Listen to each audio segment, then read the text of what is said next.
Tertib. Tertib pun sama juga. Kalau dia kata muka tangan kepada kaki, tak boleh kaki dulu. Maka itu namanya tertib. Salam kena kiri, kena kanan dulu kiri. Kalau tak kiri dulu atas. Sebab apa? Hak wajibnya kekal.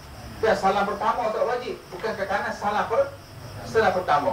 Maka sunat pusing ke kanan. Jadi salam pertama dari wajib.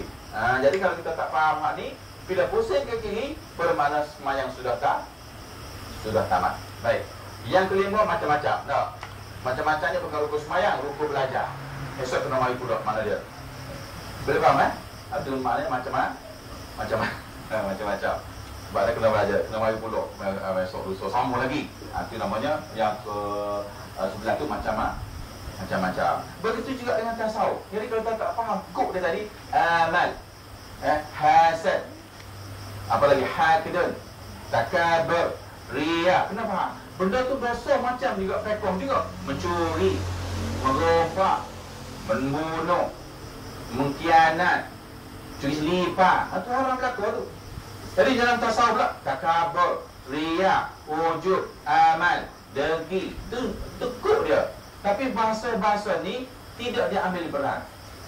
Bila kita tahu dia sebut dosa saja, minum arak, makan dadah, tak semayang, mengumpat tak sebut. Pasal apa? Hiburan orang-orang politik. Nathan celaka kafir lanak. Dia punya pulut kuning dia.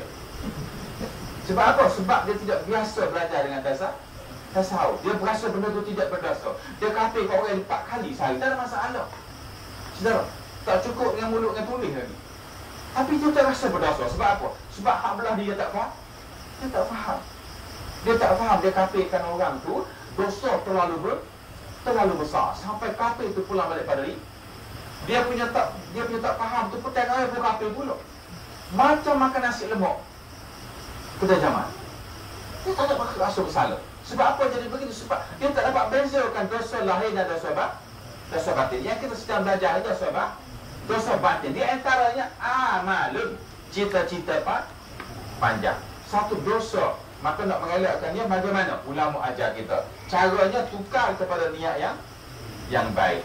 Saya bukan tak nak belajar, tetapi hari ni saya sedang buat satu benda. Esok saya pergi. Hari ni mak saya mari daripada kampung. Esok saya pergi insya-Allah. Tapi kata apa-apa kali nanti itu masalah bertukar menjadi dosa.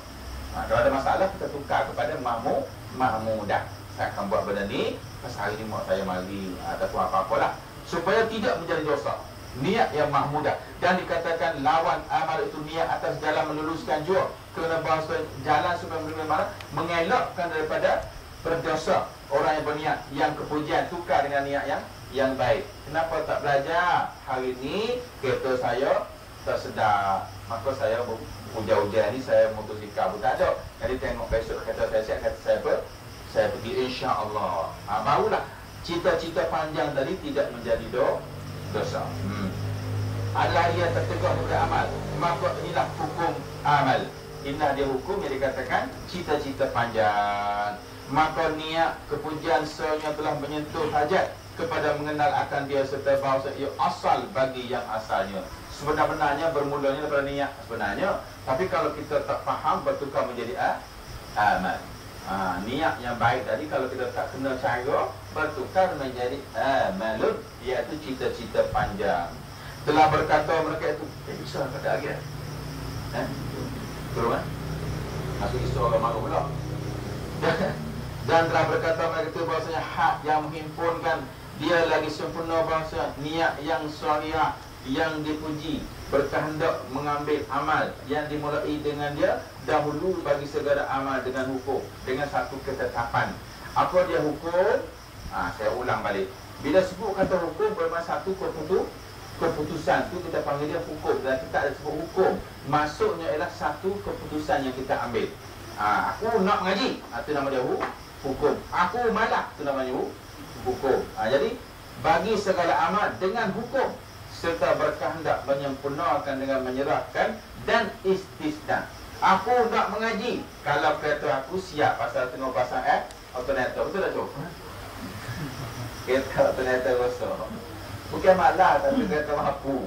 Kita gantung situ. Kalau kata saya okey nanti insya-Allah itu namanya istisna. Gantung tu dalam bentuk yang cantik. Saya hari ni ada kata dak nanti kata saya siap siapa?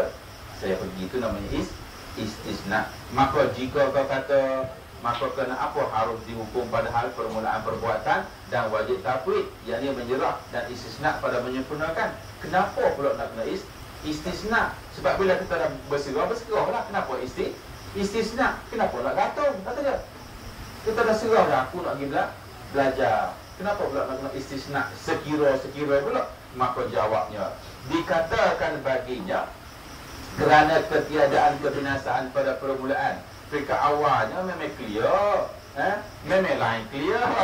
Tapi baru nak pergi belajar, bini pula mari, bang, kan semalam janji pergi jasko. Ada masalah. Betul tak? Asalnya okey lah, lagi lain clear. Tapi bila pakat berubah pakai baju semua, bang, malam ni kan nak pergi jasko, tak boleh kau tanggung minggu depan belajar. Dan suami pun, aduh, ya, okey lah, dah pergi, tinggal mengaji. Sebab tu kena istisna, kena gantung. Sebab apa? Pada permulaannya okey lagi, iaitu pada permulaan tiada sesuatu, tak ada apa-apa lagi. Terkemudian daripadamu dan hanya saja sedih khatir, mari benda buruk kemudian. Itu kena istisna tu. Dalam menyempurnakan kerana ia jatuh pada waktu terkemudian, kerana halangan mungkin datang kemudian. Kita jauhi upaya juga tu. Jangan pening, saya pun pening dengar ayat dia. Dia kona dia. Kepada waktu terkemudian. Pada peringkat awal lain clear, tapi berkat nak pergi ada mari masalah. Sedangkan kita dah niat nak pergi, cita-cita kita sudah cantik, maka berlaku satu pembohongan dengan janji pada diri kita sendiri. Maka letak istisna. Kemudian, maka padanya dua khatir. Sebab apa kita istisna? Sebab berlaku dua khatir, dua risiko.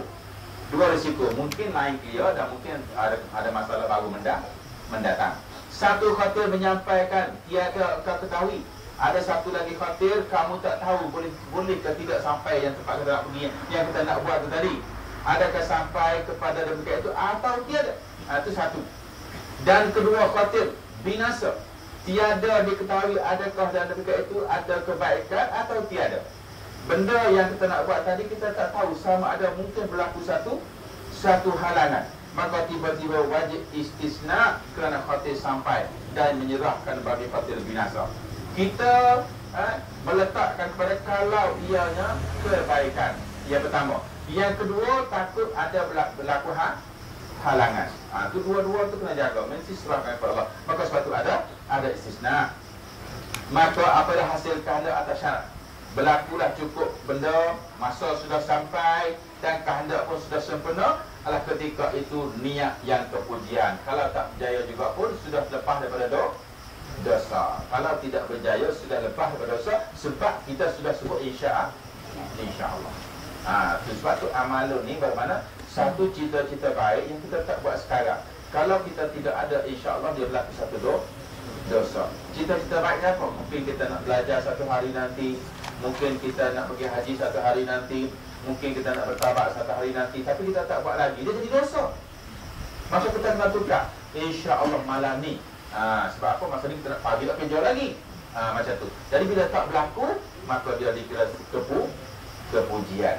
Itu dari segi nak mengelakkan daripada amalun, ataupun nak mengelakkan daripada cita-cita panjang yang mengeluarkan daripada had amal, dan supaya kita bebas daripada dosa amalun, cita-cita panjang yang melibatkan menjadi kecelakaan pada diri kita dan kebinasaannya.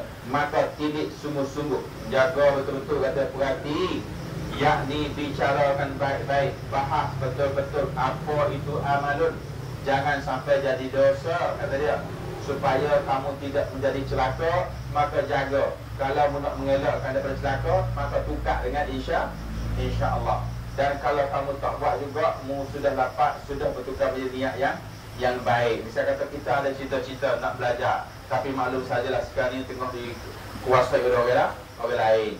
InsyaAllah kalau ambil balik dari surah, kita pergi semula. Nampak kaya dari dah buat program, dah malah jemaah buat